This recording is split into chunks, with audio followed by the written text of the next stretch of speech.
Bismillahirrahmanirrahim. Assalamualaikum warahmatullahi wabarakatuh.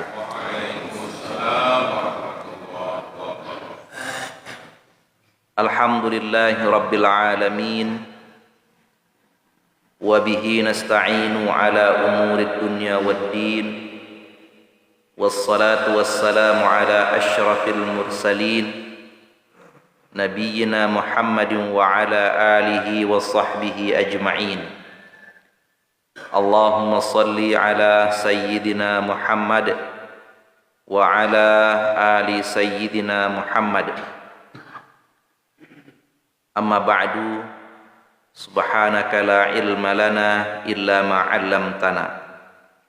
Hadirin yang dimuliakan Allah Subhanahu wa taala, alhamdulillah kita panjatkan puji dan syukur kehadirat Allah Subhanahu wa taala.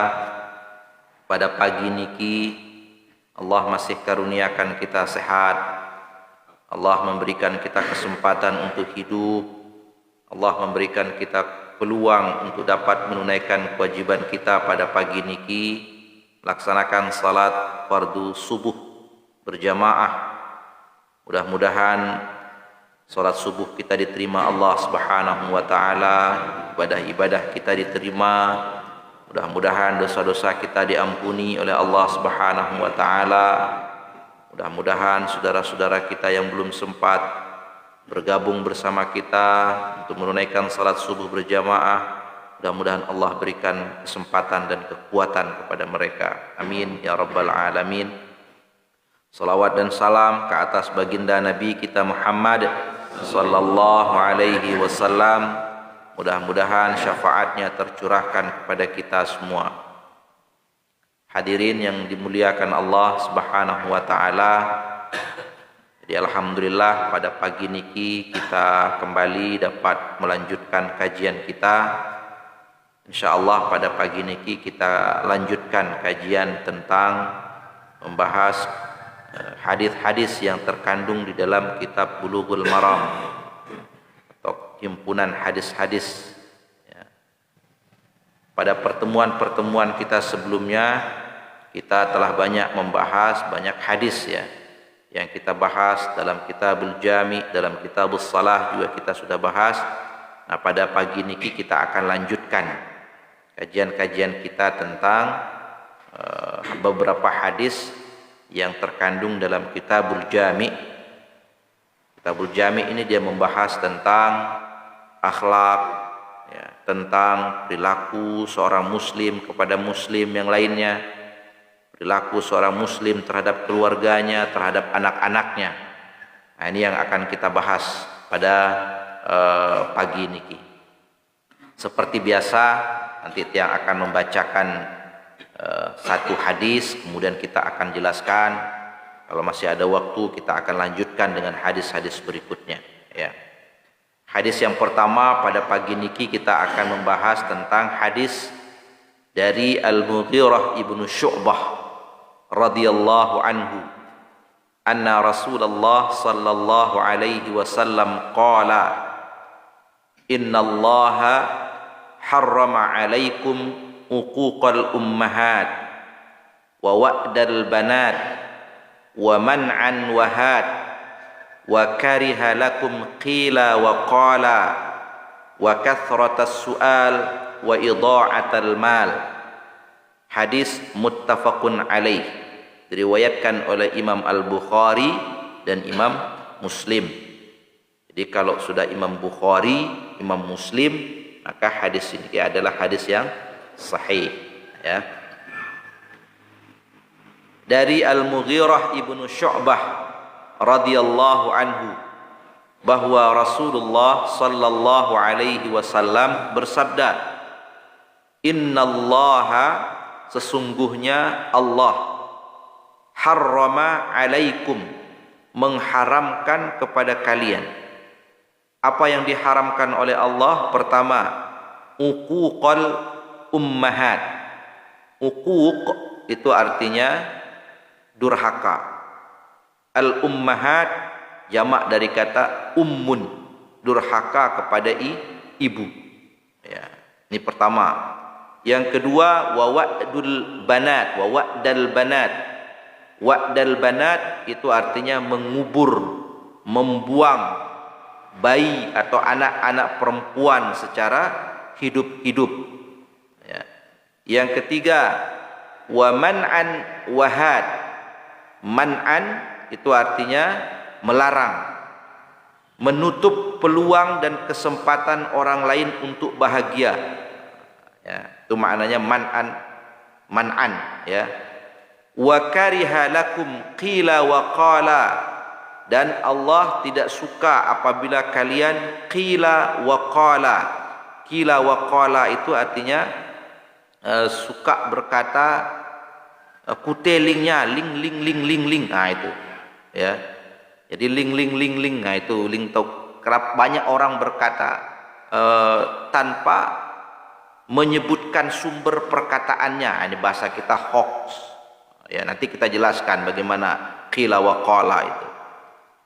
Kemudian wa kathratus su'al, banyak meminta atau banyak bertanya tentang perkara-perkara yang tidak bermanfaat. Dan yang terakhir yang diharamkan Allah adalah wa idha'atal mal.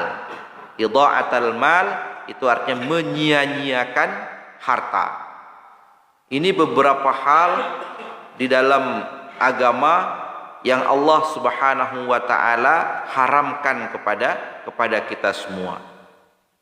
Jamaah sekalian yang dimuliakan Allah Subhanahu wa taala, kita akan coba bahas satu persatu apa yang disebutkan larangan-larangan di dalam hadis niki, ya. Yang pertama adalah uququl ummahat. Jadi uququl ummahat ini durhaka kepada ibu, ya. Ya, juga durhaka kepada orang tua. Jadi minimal kata durhaka kepada kedua orang tua itu kalau di dalam surah Al-Isra itu kita mengatakan uffin. Uff itu berkata tidak, ya. Jadi sambil kemudian perkataan itu menyebabkan orang tua kita tersinggung, ya, merasa tersakiti, maka itu adalah bagian dari bentuk kedurhakaan seorang anak kepada orang tuanya, ya. Maka ketika kita masih memiliki kedua orang tua yang masih hidup, mereka itu adalah lumbung pahala bagi seorang anak. Ketika masih hidup ibu kita, ayah kita, maka berbuat baiklah kepada mereka. Jangan sampai ketika mereka meninggal dunia baru kita menyesal. Oh, dulu saya telah menyakiti ibu saya, dulu saya telah menyakiti ayah saya, sekarang saya menyesal. Nah, mereka sudah tidak ada lagi. Baru pada saat itu kita menyesal. Ketika orang tua kita sudah tidak ada, baru kita merasa kehilangan, ya. Seringkali yang selalu mengatakan bahwa ketika orang tua kita sudah tiada, baru kita berani berkorban. Ketika kita mau menyiwa, ketika kita mau memitu, menelung, baru kita mau mengorbankan kambing, mengorbankan sapi, mengorbankan harta untuk kita membeli macam-macam makanan. Tapi mereka sudah meninggal dunia. Maka seharusnya ketika mereka hiduplah kita korbankan harta kita. Bahkan banyak kasus jamaah sekalian, ada seorang anak dia menggugat ibunya ke pengadilan, ya, karena harta. Padahal Rasulullah pada zaman Nabi SAW ada seorang anak yang kemudian dia menahan hartanya, tidak memberikan kepada orang tuanya. Rasulullah memanggilnya, anta wa maluka li abika, kamu dan hartamu milik orang tuamu. Maka apa yang dimiliki oleh seorang anak itu adalah milik orang tuanya. Dendek kaju harta anta ita ini adalah milik orang tua kita. Maka sepanjang keduanya masih hidup, mereka ini kita berbuat baik kepada mereka. Oleh karenanya larangan dari Allah Subhanahu wa taala yang disampaikan oleh Nabi sallallahu alaihi wasallam itu adalah uququl ummahat. Uquq itu artinya durhaka kepada kedua orang tua. Maka anta wa maluka li abika, harta kita itu adalah harta orang tua kita. Ketika mereka sakit, maka kita bertanggung jawab untuk membiayai pengobatan mereka. Ya, ada anak dia harus berkelahi dulu kanca renten-renten ketika membawa orang tuanya ke rumah sakit untuk pengobatan. Ya, nanti kalau sudah tidak ada baru kita akan merasakan penyesalan. Ngalai dok pemeleu jauh mbak rumah sakit. Dek pembeng beliang wat. Jangan sampai penyesalan itu di kemudian hari. Ya, jadi sekali lagi Nabi memesankan, anta wa maluka li abika dalilun ala nahyihi an man'i abihi an malihi. Ya, jadi dalil wa an shikayatihi. Ya, ini katanya Imam As-San'ani. Jadi kata sabda Nabi, engkau dan hartamu milik orang tuamu itu adalah dalil bagi seorang anak tidak boleh ya untuk menahan hartanya untuk kebutuhan kedua orang tuanya, dan tidak boleh bagi seorang anak untuk syikayatihi itu menggugat kedua orang tuanya karena harta. Nauzubillah ya. Itu kasus seringkali kita baca lah, kasus-kasus gugatan anak terhadap orang tua. Masih tua kayak ibunya, inanya. Kemudian dia gugat, dilaporkan ke polisi karena persoalan harta warisan, harta tanah dan lain sebagainya. Nauzubillah. Mudah-mudahan itu tidak terjadi. Maka Nabi SAW mengingatkan kita. Ya. Baik, makna al-uquq atau durhaka itu ayyu'dhi al-walad ahada abawaihi. Jadi kata al-uquq atau durhaka itu adalah satu perilaku seorang anak yang yu'dhi. Yu'dhi itu artinya menyakiti ahada abawaihi, salah seorang dari kedua orang tuanya, dengan cara apapun, dengan cara memukul, apalagi ya sampai mengucapkan perkataan yang menyakiti hati mereka saja, itu sudah termasuk bagian dari kedurhakaan. Melainkan kalau kedua orang tua itu memerintahkan anaknya untuk melakukan kemaksiatan pada Allah Subhanahu wa taala, memerintahkan untuk syirik, maka boleh untuk ditolak. Itu pun kata Allah, wasahibuhuma fid dunya ma'rufa. Jadi wa in jahadaka ala an tusyrika bi ma laysa laka bihi ilmun fala tuti'huma. Kalau mereka berusaha untuk mengajakmu kepada kesyirikan, fala tuti'huma, jangan mentaati mereka, tidak boleh. Tetapi kata Allah, wasahibhuma fid dunya ma'rufa, wajib hukumnya kalian untuk menemaninya, memberikan perlakuan yang ma'rufa, yang baik. Ya, wajib hukumnya. Kayak walaupun dia ada orang tua yang bukan muslim misalnya, anaknya muslim, tetap anak itu memiliki kewajiban untuk berbuat baik kepada kedua orang tuanya. Ya, ini perkara yang pertama ya mas kalian, yang dilarang di dalam agama kita, yaitu uququl walidain. Yang kedua tadi disebutkan wa wa'dal banat. Wa'dal banat itu artinya mengubur. Ya, kalau dulu orang-orang jahiliyah itu mengubur anak-anak perempuannya. Banyak dalil dalam Al-Quran. Jadi manusia pertama pada zaman jahiliyah itu yang mengubur anak perempuannya itu namanya Qais ibnu Asim At-Tamimi. Ini manusia pertama. Jadi makanya manusia paling bengis disebut pada saat itu adalah Qais ibnu Asim. Ada yang mengatakan At-Timi, ada yang mengatakan At-Tamimi.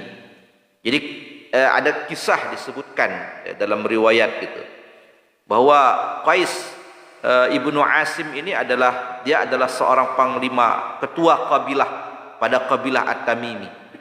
Jadi mereka berperang, ada dua kabilah berperang, salah satunya adalah kabilah At-Tamimi. Sampai kemudian kabilah At-Tamimi yang dipimpin oleh Qais ibnu Asim ini kalah dalam peperangan. Dia punya anak perempuan. Nah, anak perempuan ini ditawan, termasuk Qais ini ditawan oleh musuhnya. Setelah ditawan, tidak lama kemudian para tawanan ini dibebaskan. Ya. Dalam perjanjiannya dibebaskan, termasuk Qais. Hanya saja anak perempuan Qais ini menolak untuk dibebaskan. Kenapa? Karena dia takut kalau dibebaskan justru malah akan disiksa oleh orang tuanya. Karena orang tuanya ini, Qais ini adalah orang yang sangat bengis. Nah, karena anaknya ini menolak untuk dibebaskan dan lebih memilih ditawan dan menjadi budak kepada tuannya atau orang yang menawannya, maka Qais ini pun marah. Di situ dia memiliki rasa marah dan dendam kepada setiap anak perempuan. Akhirnya setelah itu, begitu dia lahir anaknya, ya, dia, kalau anak itu dikabarkan anaknya itu perempuan, maka dia akan marah luar biasa. Qais ini, dia akan marah, dan sampai dialah yang pertama kali menanam bayi perempuannya secara hidup-hidup. Nah, itu Qais At-Tamimi itu. Nah, kemudian perilaku yang dilakukan oleh Qais ini yang kemudian diikuti oleh banyak orang. Jadi akhirnya mereka kemudian setelah itu generasi-generasi lah gitu ya. Setelah At-Tamimi ini banyak orang-orang yang menanam bayi-bayi perempuannya. Maka dalam Al-Quran itu disebutkan, diabadikan kasus-kasus penanaman bayi secara hidup-hidup itu. Allah berfirman, wa ilal mau'udatu su'ilat bi ayyi dzambin qutilat. Al-mau'udah itu artinya bayi perempuan. Jadi dan bayi-bayi perempuan yang dan apabila bayi-bayi perempuan itu nanti su'ilat, ditanya, mau'udatus su'ilat bi ayyi dzambin qutilat, atas dosa apa mereka itu dibunuh. Jadi ditanya. Jadi orang sekarang ada yang membuang bayi. Jadi jangan pikir bahwa bayi itu nanti kemudian tidak bisa ditanya di akhirat. Bayi itu akan ditanya. Ketika bayi itu dibuang, ya, banyak kasus-kasus penemuan bayi. Yang terbaru ada lagi itu di mana itu, Lombok Tengah apa di mana itu? Beberapa hari yang lalu ditemukan bayi laki-laki, ya, di pinggir jalan. Ada yang menemukannya di tong sampah. Subhanallah, ya. Itu kita kembali ke zaman namanya zaman jahiliyah, ya. Dulu orang menanam bayi, kemudian sekarang arak empuk atau doang buang lek plastik. Bukan menanam, dia tanam dalam plastik hitam, mati di situ bayinya. Ya, dia buang begitu saja. Di sungai-sungai yang sering arak atau milih pihak anak jadi marak Nabi Musa, buang bak telabah. Nabi Musa ngon jadi pilih istri Fir'aun selamat jadi nabi, bayi teh jembatan beli bukan buang anak. Boyo arak marah Nabi Musa kayak itu, ya, yang meninggal ada, ya. Jadi itu kisah Qais bin Asim. Makanya peristiwa Qais bin Asim ini juga diabadikan oleh Allah Subhanahu wa taala dalam surah An-Nahl, itu ayat 57 sampai 59. Wa yaj'alu lillahil banat, ya, dan Allah menciptakan anak-anak perempuan, subhanah wa hum ma yashtahun, maha suci Allah Subhanahu wa taala, sedang mereka sendiri, ya, mereka tetapkan apa yang mereka sukai. Nah, tapi mereka hanya memilih. Allah ciptakan perempuan, tapi mereka tetapkan, kami tidak suka perempuan ya Allah, kami suka bayi laki-laki. Ah, mereka begitu, ya, orang-orang zaman dulu, zaman Qais bin Asim ini. Maka wa idza busyira ahaduhum bil untha, apabila mereka kemudian mendapatkan anak lalu dikabarkan kepada mereka busyira, ya, ahaduhum bil untha, dikabarkan kepada mereka bahwa mereka mendapatkan anak perempuan, dhalla wajhuhu muswadda, menghitamlah wajah mereka, marah, malu, ya, wahum kadhim, dia pokok saking marahnya mereka itu sampai wajah mereka dan badan mereka ini menghitam. Lalu kemudian yatawara minal qaum min su'i ma busyira bihi, yatawara itu mereka sembunyi dari orang banyak. Si tutu ijak aran rasanya dulu orang-orang ini apabila mereka dikabarkan memiliki anak perempuan, mereka merasa malu. Ya, maka ketika ada orang lah punya anak perempuan, dia malu punya anak perempuan, ya, dia marah ketika punya anak perempuan. Nah ini Qais itu perilakunya Qais, ya. Kemudian dhalla wajhuhu muswadda wa hum kadhib, sudah tadi. Fi su'i ma busyira bihi ayumsikuhu ala hunin am yadussuhu fit turab. Jadi mereka akan menanamnya di dalam tanah, secara hidup-hidup. Ala sa'a ma yahkumun. Begitulah buruknya cara mereka memperlakukan anak-anak perempuan yang mereka miliki pada saat itu. Nah, ini pada zaman jahiliyah. Tapi akhirnya jamaah sekalian, Allah Subhanahu wa taala memberikan hidayah kepada Qais bin Asim, ya, At-Tamimi.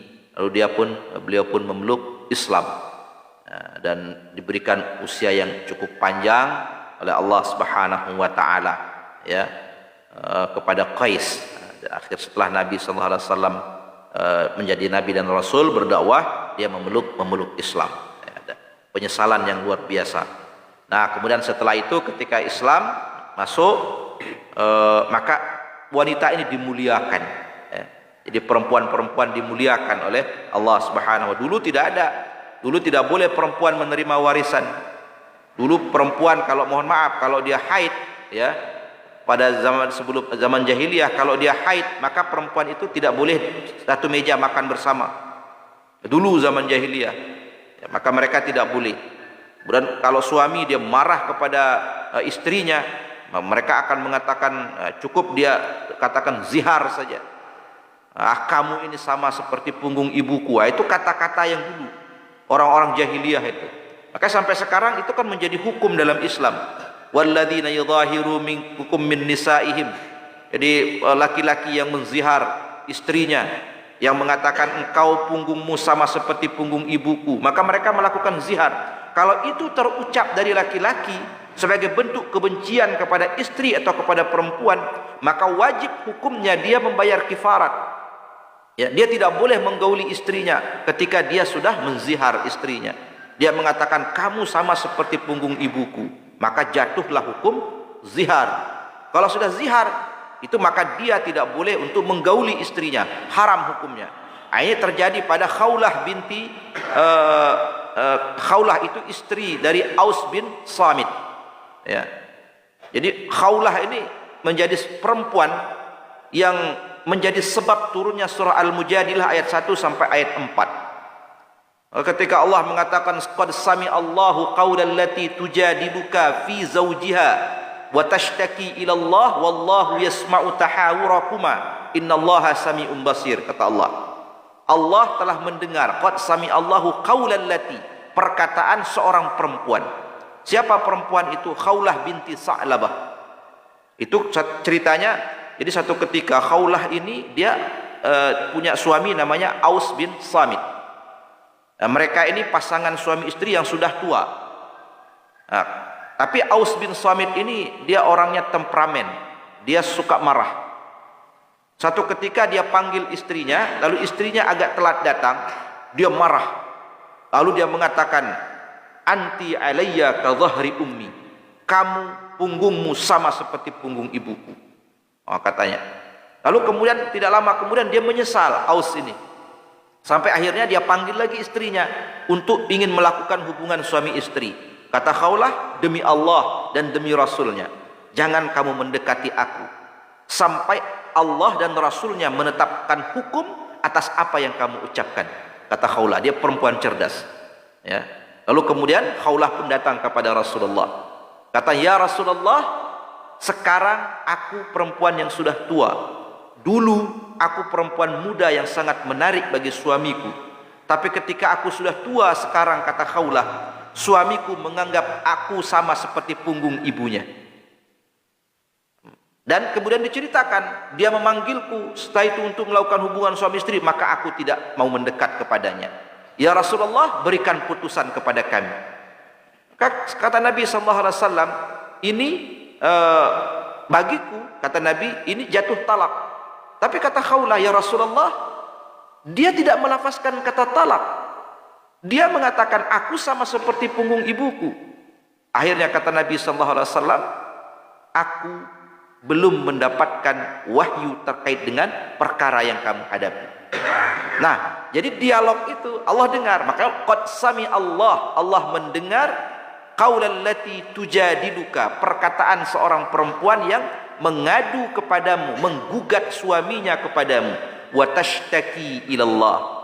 Jadi setelah itu kemudian karena Khawlah belum mendapatkan jawaban dari Rasulullah, tashtaki ilallah, dia mengadu pada Allah.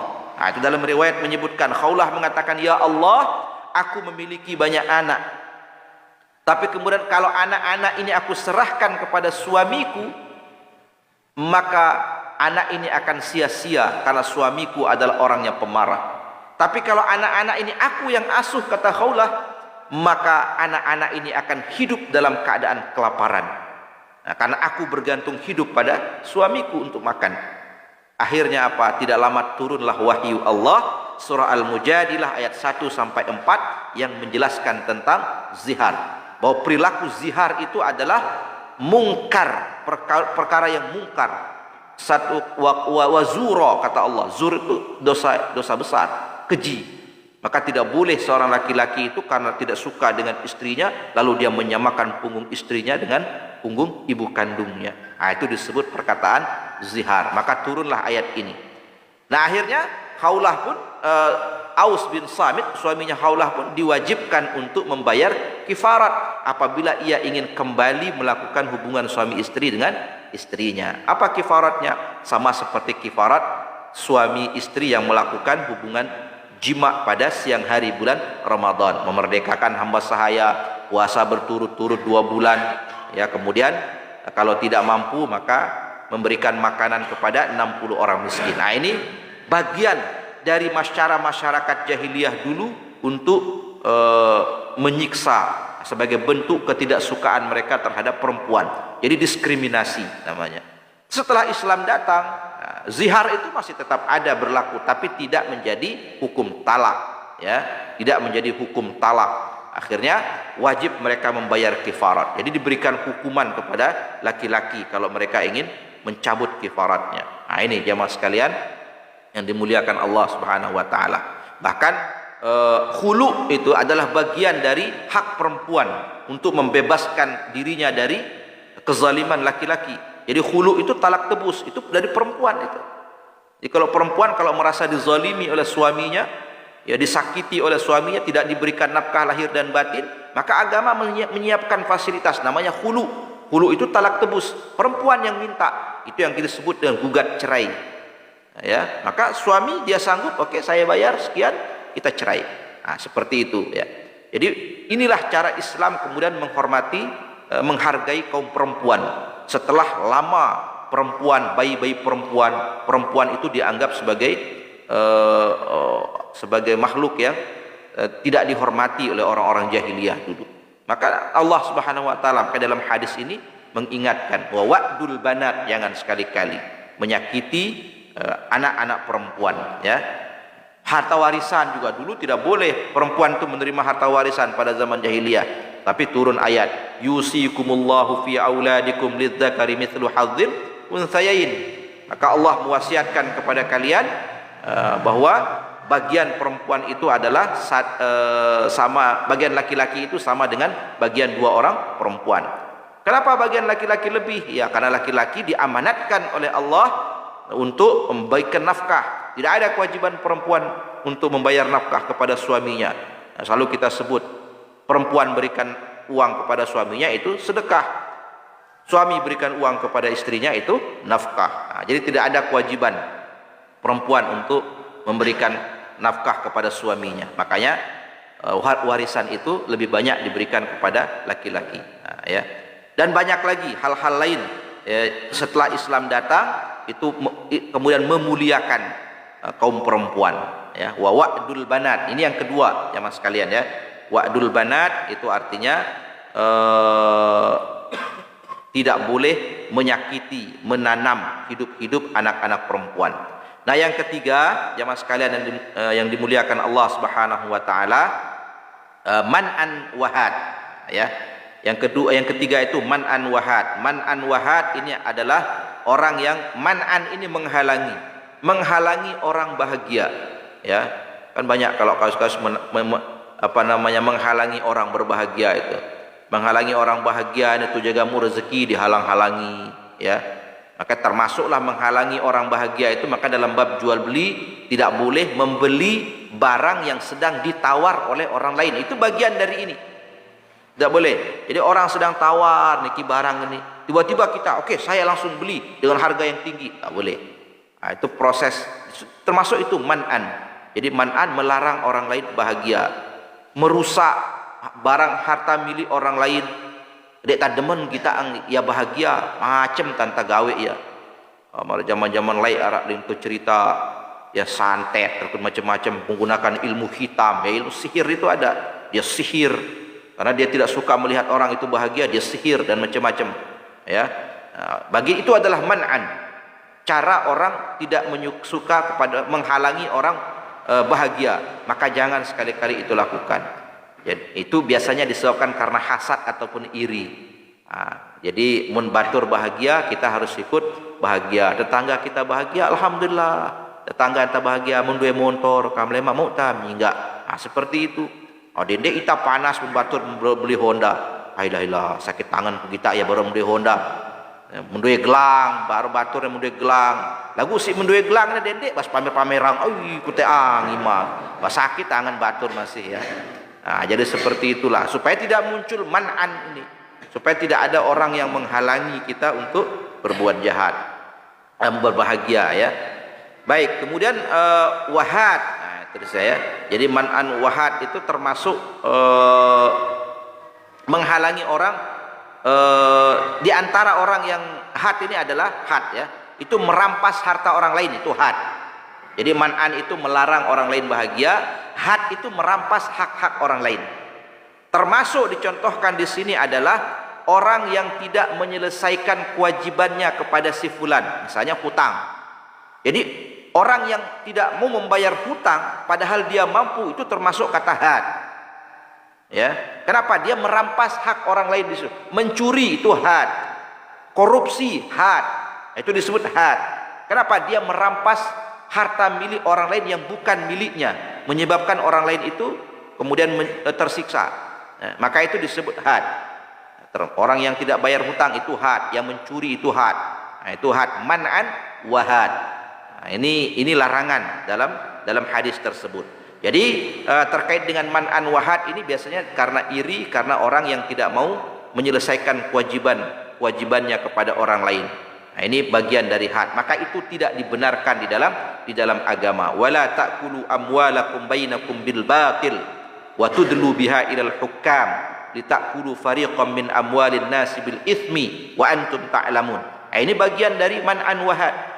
Jangan sekali-kali kalian memakan harta orang lain dengan cara yang batil. Wa tudlu biha ilal hukam. Bahkan banyak orang yang tudlu biha ilal hukam, dia gugat ke pengadilan.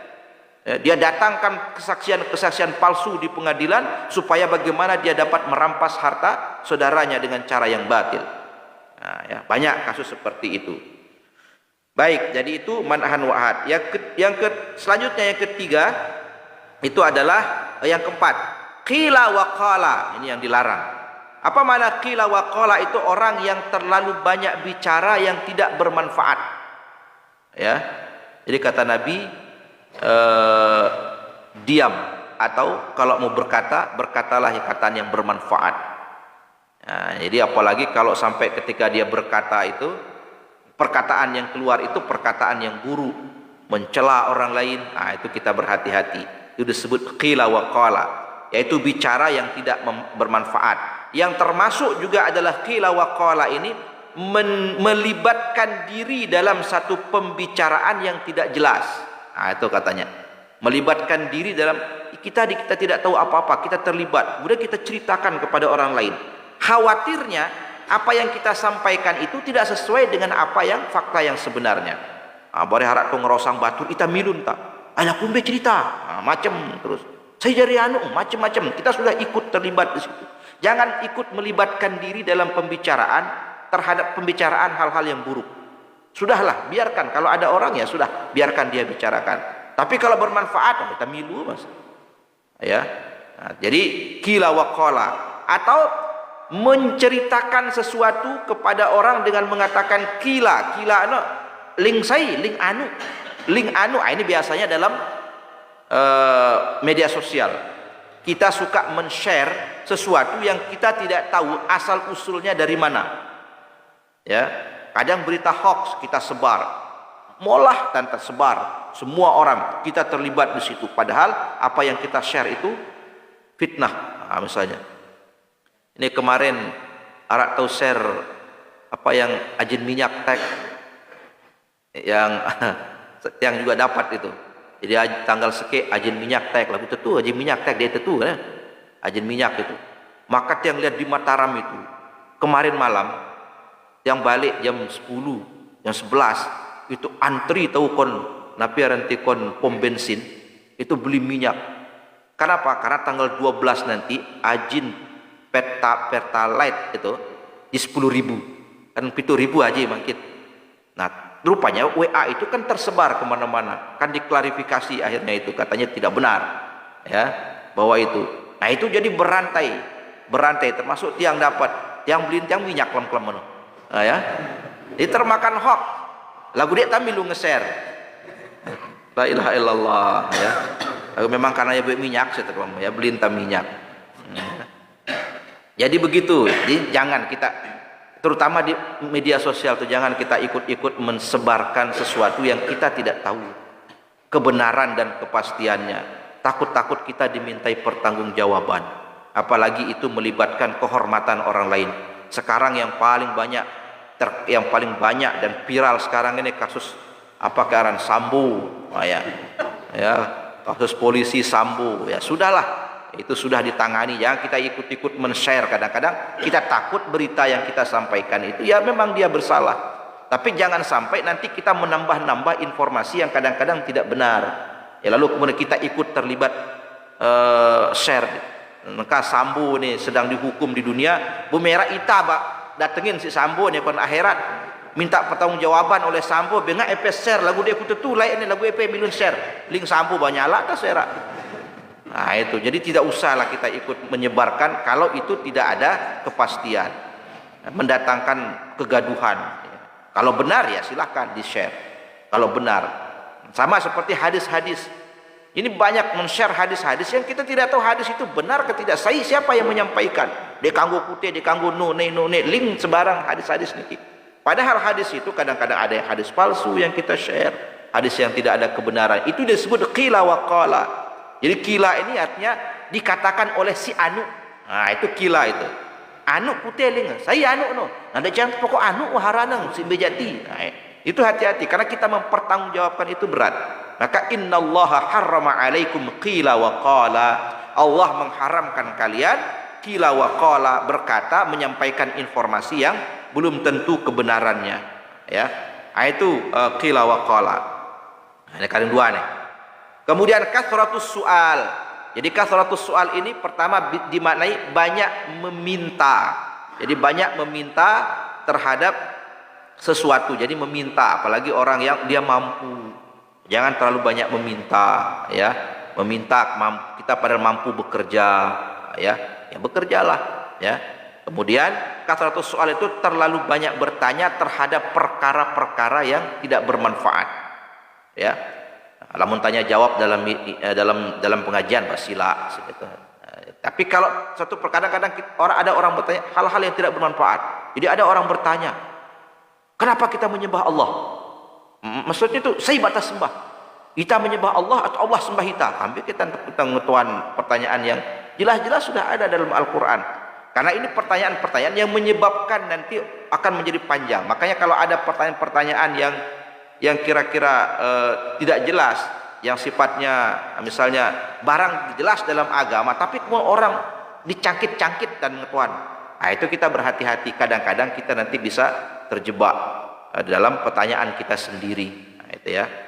Baik, jadi itu yang kelima. Yang keenam terakhir adalah idha'atul mal. Yang terakhir, innallaha harrama alaikum idha'atul mal, menyia-nyiakan harta. Jadi harta yang Allah berikan kepada kita itu adalah amanat yang Allah titipkan kepada kita, maka manfaatkanlah. Yang punya harta manfaatkan untuk hal-hal yang di jalan Allah Subhanahu wa taala. Belanjakan untuk keperluan di jalan Allah. nafkahkan diri sendiri, nafkahkan keluarga kita, nafkahkan kedua orang tua kita. Kalau sudah cukup untuk itu, nafkahkan tetangga-tetangga kita. Kalau sudah cukup, nafkahkan orang banyak. Kita naikkan kewajiban-kewajiban kita. Maka itu termasuk orang yang tidak termasuk idha'atul mal. Tapi kalau kemudian berfoya-foya dengan harta Allah berikan, dia melakukan kemaksiatan, menghambur-hamburkan, termasuk idha'atul mal itu adalah ketika kita makan, kemudian makanan kita sia-siakan, kita minum, air yang kita minum itu banyak kita buang. Nah, maka itu bagian dari idha'atul mal, menyia-nyiakan harta. Maka kita jaga amanat. Summa latus'alunna yauma idzin 'anin na'im.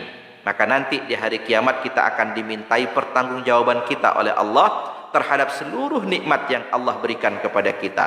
Belai yang kepeng silai anu bele pe mau bele pe jauh. Makanan ini kenapa EP tidak habiskan? Minuman ini kenapa EP buang? Padahal masih banyak anak-anak yang memerlukan. Kemudian uang ini kenapa EP sia-siakan? Harta ini, kelambi ini, si loe ini bengade EP yang pelemari pe tumpuk-tumpuk lemari. Ampuk beli kelambi ampuk beli kelambi ampuk. Niwah seke ini di peman pengyang, ampuk EP beli ampuk. Ampuk COD ampuk pesan ampuk kon Shopee macam-macam. Padahal ni sepatu ni arak, sepatu lain dia yang ditanya. Ya, ditanya harta yang sekian banyak itu ditanya kita oleh Allah Subhanahu wa taala. Ya. Jadi kira-kira seperti itu makna dari kata idha'atul mal, ya. Ini jamaah sekalian beberapa hal dalam hadis ini yang dilarang oleh Allah Subhanahu wa taala kepada kita semua. Ya, mudah-mudahan tidak ada salah satu dari larangan ini yang kita laksanakan. Jadi terakhir kesimpulannya adalah innallaha harrama alaikum, yang diharamkan oleh Allah uquqal ummahat. Pertama adalah durhaka kepada ibu, kepada kedua orang tua kita. Wa wa'dul banat, menyakiti anak-anak perempuan. Wa man'an wahat, menghalangi orang lain untuk berbahagia. Wa karihalakum qila wa qala, yang dilarang itu adalah menyebar-nyebarkan berita yang tidak benar. Wa kathratus su'al, terlalu banyak bertanya yang tidak bermanfaat. Dan terakhir adalah wa idha'atul mal, menyia-nyiakan harta. Itu adalah perkara yang dilarang oleh Allah Subhanahu wa taala. Hadis ini muttafaqun alaih. Ya, demikian jamaah sekalian, barangkali ada hal-hal yang perlu kita diskusikan.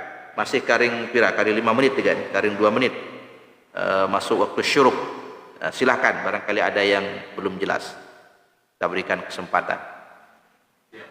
Ya, silakan. Assalamualaikum warahmatullahi wabarakatuh. Waalaikumsalam warahmatullahi wabarakatuh. Kali ini kita dengar bahwa seorang perempuan berhak untuk menggugat suaminya cerai. Makin ini mungkin ada seorang perempuan merasa teraniaya dan tersakiti, tidak penuh nafkah lahir dan batinnya. Makin ini coba jelaskan dia mengenai Nabi saran-saran pokoknya kanggo Donina menggugat suaminya cerai. Terima kasih. Ada apa? Sekali-kali kerja. Ya, silakan. Assalamualaikum warahmatullahi.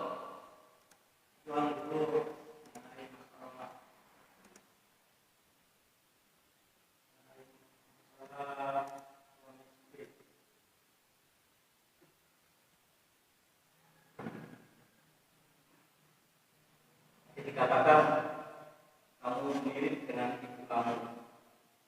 Itu saya. Kalau kadang sifat kamu seperti ibu kamu sifatnya seperti bapak kamu. Kalau saya sering suami itu mau mengoreksi. Dan yang kedua masalah wahyu. Bagaimana dulu kan wahyu diturunkan kepada nabi-nabi, itu lewat malaikat Jibril. Dan sekarang tidak ada wahyu lagi. Apakah malaikat Jibril itu membantu yang ngomong? Karena teksnya sudah selesai, ke malaikat tapi Allah masih menunggu, itu apa masih ngomong. Sekian, assalamualaikum warahmatullahi wabarakatuh. Ya, ya. Ini menarik ya. Jadi sebenarnya pertanyaan terakhir, apa kek pegawaian malaikat Jibril lengkap? Itu kan. Ya. Baik. Pertanyaan pertama ya, terkait dengan apa syarat-syarat perempuan boleh menggugat cerai ya suaminya. Baik, banyak. Pertama tentu saja KDRT kan, ya, kekerasan dalam rumah tangga, ya. Jadi sama seperti Aus bin Samit itu. Jadi kekerasan dalam rumah tangga apabila seorang suami itu melakukan kekerasan kepada istrinya, dan seorang istri itu tersiksa di rumahnya, sekedik-kedik main pukul, ya, dia pukul. Kadang-kadang ada suami, mohon maaf, suami kadang-kadang pekerjaannya tengah malam, pulang tengah malam, mabuk, pulang pagi, sampai rumah kemudian dia marah-marah memukul istrinya. Ada kadang-kadang seperti itu, ya. Maka dalam kondisi seperti ini istri tersiksa, maka ketika itu terjadi dia boleh untuk menggugat cerai suaminya. Jadi suaminya ini sembahyang susah, nah, ya. Itu kan kasus dulu seorang perempuan, namanya siapa? Qais juga kalau namanya perempuan itu, Habibah, ya, Habibah. Jadi dia suaminya itu dia pelit, dia tidak mau bekerja, tidak mau, kemudian agamanya dia tidak bagus, maka dia minta. Saya Nabi mengatakan kepadanya, kamu mau nggak mengembalikan kebun yang dulu pernah diberikan kepadamu oleh suamimu? Mau ya Rasulullah. Jadi maksudnya ini menggugat cerai. Jadi tebusannya itu kebun itu. Maka dipanggillah suaminya itu. Kau mau nggak menerima kebun ini? Jadi nanti kamu cerai, dia menggugat kamu untuk cerai. Mau ya Rasulullah. Akhirnya terjadilah khulu. Jadi karena si laki-laki itu sudah dia tidak lagi at-tadayyun, tidak beragama. Maksudnya dia tidak bagus dalam beragama. Itu penting. Jadi unsur agama ini penting. Kalau dia sudah menyakiti, sembahyang di arak kali, si berain pira kali si berain, maka dia sudah susah. Maka istri punya hak untuk menuntut cerai daripada dia lanjutkan perkawinannya akan mendatangkan mudarat. Itu pertama. Yang kedua, tentu saja nafkah. Apabila dia sudah tidak bisa memberikan nafkah 4 bulan, dia tidak memberikan nafkah lahir, nafkah batin 4 bulan. Makanya kadang-kadang ada dalam kasus ada seorang suami, dia kadang di penjara 4 bulan, si istri tidak sanggup. Nafkah lahir tidak dapat, nafkah batin tidak ada, harta yang ditinggalkan tidak ada, maka ya sudah, dia berhak untuk menggugat cerai. 4 bulan dia tidak sanggup untuk itu. Nah, jadi nafkah ini penting. Maka para suami, ketika suami tidak memberikan nafkah kepada istrinya karena itu kewajiban, jangan salahkan istri untuk menggugat cerai. Dia punya hak untuk menggugat cerai. Kenapa? Karena kewajiban kita tidak kita tunaikan sebagai laki-laki. Ya, begitu juga nafkah batin. Ya, nafkah batin itu ya mohon maaf, setiap laki-laki dan perempuan ada kebutuhan batin yang harus ditunaikan. Maka apabila tidak ditunaikan oleh suami, misalnya dia pergi jauh, kemudian atau seperti tadi dia menghilang, tidak ada kabar, nafkah lahir tidak, nafkah batin tidak, si istri tidak ridho. Dia tidak ridho dengan apa yang dilakukan oleh suaminya, karena dia tidak diberikan nafkah sedikit. Dia berhak untuk menuntut cerai. Ya beda halnya kalau dia ridho, tidak ada masalah. Tapi kalau dia tidak ridho, ya sudah, dia berhak untuk menggugat cerai karena dia punya hak lahir dan hak batin. Jadi ini syaratnya. Jadi apabila terjadi kekerasan dalam rumah tangga oleh suami, istri boleh berhak menuntut cerai. Apabila si suami tidak memberikan nafkah lahir dan nafkah batin 4 bulan ke atas, maka si istri boleh menuntut cerai. Nah, nanti disebut hulu. Maka hulu itu nanti ajukan ke pengadilan yang akan menetapkan. Nah, dengan bayar tebusan. Nah, niki kira-kira gambaran umum terkait dengan syarat-syarat bagi seorang perempuan yang menuntut cerai. Tapi kalau tidak ada syarat-syarat itu, nah jangan, perempuan tidak boleh. Perempuan minta cerai maka aras bergoyang. Begitu ya. Tidak boleh kalau tidak ada sebab. Jangan sekali-kali meminta cerai apabila sebab-sebab itu tidak terpenuhi. Karena itu kemurkaan bagi Allah Subhanahu wa taala kepada perempuan-perempuan yang meminta cerai padahal suaminya adalah suami yang baik, suami yang saleh, suami yang memenuhi kebutuhan lahir dan batinnya. Itu pertama. Nggih, sila. saya tetangga, Ah, wah tercukupi syarat-syarat niki, ah, dan memang yang kuat karena ah. campur, oke kita niki sebagai tetangga, pun campur. Ya, ya, ya, Aku hati no, aku bercerai, ya, waktu kita waktu syarat-syarat niki, ya, oh kita menjadi orang ketiga mencampuri urusan dia. ya, ya, Kalau cukup syaratnya niki. ya. Baik. Fa in khiftum shiqaqa bainihima fab'atsu hakaman min ahlihi wa hakaman min ahliha. Jadi kalau sudah terjadi marak baruk niki kasus seperti niki, fab'atsu hakaman min ahlihi wa hakaman min ahliha. Maka cara yang paling utama kita lakukan adalah kita panggil keluarganya yang perempuan, kita beritahu.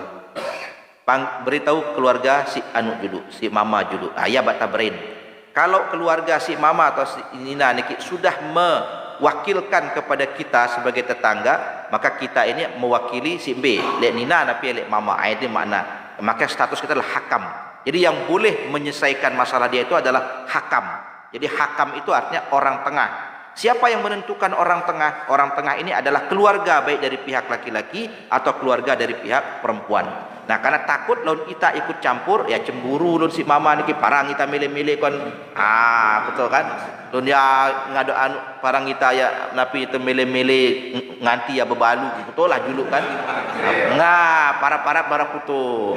Maka alangkah baiknya Al-Qur'an sudah menuntun kita. Jadi kasih tahu dulu keluarga si Nina niki, beritahu kepada keluarga si mama, kah kute-kute tan anu niki tan bijan pe betul, atau adin pe atau keluargaan pe itu aku mbek tan pe sayang dia. Itu maka itu disebut hakam. Hakam. Barulah datang mereka, akhirnya katakanlah keluarga si Nina kah yang wakilan Mbak Epi. Epi lah jadi wakili keluarga ini. Baru kita bisa masuk campur. Jadi tidak serta merta, jadi ada tahap-tahapnya di dalam Al-Qur'an sudah menjelaskan. Niki nggih. Ya. Nggih. Gimana kalau istri mau bercerai jika suaminya jatuh sakit? Gimana anak-anaknya maupun laki mendapatkan jasa? Karena dia sakit dalam ya biasanya ya kadang ada sih kasus-kasus tertentu ya, di mana kadang-kadang suami itu dia sakit, kemudian dia tidak karena sakit permanen misalnya kan, ada seperti itu. Sebenarnya itu juga bagian, tapi secara moral tentu saja si istri. Karena begini, karena ada mudarat juga bagi si istri. Misalnya, mohon maaf, ketika si suami ini sakit permanen, lalu kemudian si istri ini kan perlu kebutuhan lahir, perlu kebutuhan batin. Kebutuhan batin tidak terpenuhi. Ya mohon maaf misalnya, jangan sampai nanti terjadi perbuatan zina. Ini mudaratnya lebih besar. Ya, dia mudaratnya lebih besar karena dia tidak dapat terpenuhi. Kalau kebutuhan lahir ya mungkin dia bisa bekerja. Si istri bisa bekerja, dia bisa mencari nafkah, ya. Bahkan istri yang memenuhi kebutuhan suaminya. Tapi nafkah batin itu tertutup lain jadi anu angka. Ya, tidak boleh dia jadi zina, gitu kan? Tapi kalau nafkah lahir bisa, nafkah terkait dengan harta. Itu kadang-kadang dari aspek mudarat itu. Kalau misal memang karena pertimbangan aspek nafkah batin yang dia harus terpenuhi perempuan itu, dia boleh, ya, dia boleh untuk menggugat itu. Tapi kan secara moral sebenarnya dia juga punya kewajiban untuk menjaga suaminya yang dalam keadaan sakit, ya. Tapi ada hak di situ karena mudaratnya besar. Apa mudaratnya? Kalau dia sampai mengkhawatirkan dirinya melakukan perbuatan zina. Itu ya. Karena zina itu perbuatan yang sangat keji, ya. Ini kaitan dengan itu. Kalau tidak itu cuman jarang kita dengar ada perempuan yang ketika suaminya sakit lalu dia menggugat cerai, itu jarang, ya. Ya insyaallah mudah-mudahan kalau kasus seperti itu, mudah-mudahan perempuan-perempuan itu dikaruniakan kekuatan oleh Allah Subhanahu wa taala, ya. Yang kedua, perkataan kamu mirip seperti ibumu. Miripnya mirip apa? Kalau sifatmu mirip seperti ibumu, maka itu tidak zihar. Dia bukan zihar. Jadi kalau sifat, perilaku, wajahmu kok mirip seperti ibumu, tidak, itu tidak zihar. Ya, kalau masih sifat, wajah itu tidak. Hidungmu pada marah hidung ibumu, ibuku gitu, ibuku, ya gitu, ibuku. Maka tidak. Wajahmu sama seperti wajah ibuku, tidak. Jadi dalam agama itu zihar, punggung. Ini kan sesuatu yang tidak bisa dilihat oleh siapapun. Ya, tidak bisa dilihat. Maka dia tidak, dalam agama itu hanya disebut kata zihar saja, punggung. Walaupun sebagian ulama menyebutkan bagian-bagian yang tidak terlihat pada tubuh. Tapi kan tidak mungkin, karena seorang laki-laki tidak boleh melihat bagian-bagian aurat ibunya. Tidak boleh dia melihat aurat ibunya. Maka tidak mungkin dia mengatakan bahwa auratmu sama seperti aurat ibuku. Tidak boleh. Tidak. Maka zihar, hanya dalam Al-Quran itu menyebut zihar, punggung. Punggungmu sama seperti punggung ibuku, maka itu zihar. Walaupun atas sebab apa, ketika dia menyebut punggung dengan lafaz sarih, maka jatuh ziharnya. Hati-hati menyebut kata punggung, itu zihar. Itu jelas itu dalam Al-Quran. Karena memang disebut zihar. Walladzina yudhahiruna minkum min nisa'ihim ma hunna ummahatuhum in ummahatuhum allati waladnahum. Itu jelas ya. Itu nggih. Jadi kalau sifat tidak, dia tidak masuk zihar. Kaki tidak, ya. Tanganmu lembut sama seperti ibuku, tidak termasuk zihar. Ya, tidak masuk. Punggung saja yang masuk kata zihar. Ya. Yang ketiga, napi ke pegawai malaikat Jibril lengkap. Ya, kalau kita lihat kan ada di dalam surah Al-Qadar itu ada kan. Tanazzalul malaikatu warruh. Di Ramadan malaikat turun dipimpin oleh ruh. Ada, walaupun ini pekerjaan tahunannya malaikat Jibril. Sekali setahun ya turun, ya, Lailatul Qadar turun. Ada tugasnya, bukan hanya mewahyu, tapi tidak ikut membantu mencatat-catat. Itu di kantor-kantor baru. Kalau misalnya orang yang tadinya tugas mengantar surat di kantor, dia itu baru. Jadi jangan kita gambarkan malaikat itu seperti orang kantoran, ya. Dia kemudian bantu ngecek, tidak, dia tidak seperti itu, ya. Jadi mereka ini adalah la ya'sunallah. Mereka adalah makhluk-makhluk yang tidak pernah ingkar pada perintah Allah. Maka apa yang Allah perintahkan, ya pasti ada tugas-tugas. Kita tidak tahu apa yang dimaui oleh Allah untuk mereka tugaskan, ya itulah tugasnya. Jadi bukan kemudian wahyu sudah tidak ada, kemudian malaikat Jibril sekarang kemudian lalu geju-geju batu rengkat, getih hebat pada aku selesai, ya tidak begitu, ya.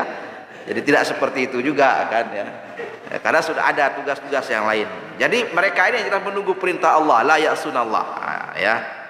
Termasuk itu tadi dijelaskan surah Al-Qadar tuh, setiap Ramadan malaikat turun dipimpin oleh Ar-Ruh. Maka kata Ar-Ruh dalam Al-Quran itu adalah merujuk kepada malaikat Jibril. Ya. Demikian. Selesai tugas kan, dia sekutu kan. Ya. Jadi demikian ya.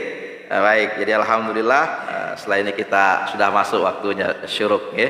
Kita sama-sama salat 2 rakaat, salat isyraq. Insyaallah ganjarannya seperti haji dan umrah, tamah, sempurna. Amin ya rabbal alamin. Kita akhiri dengan sama-sama baca doa. Bismillahirrahmanirrahim. Alhamdulillahirabbil alamin. Wassalatu wassalamu ala asyrafil mursalin wa ala alihi wa sahbihi ajma'in.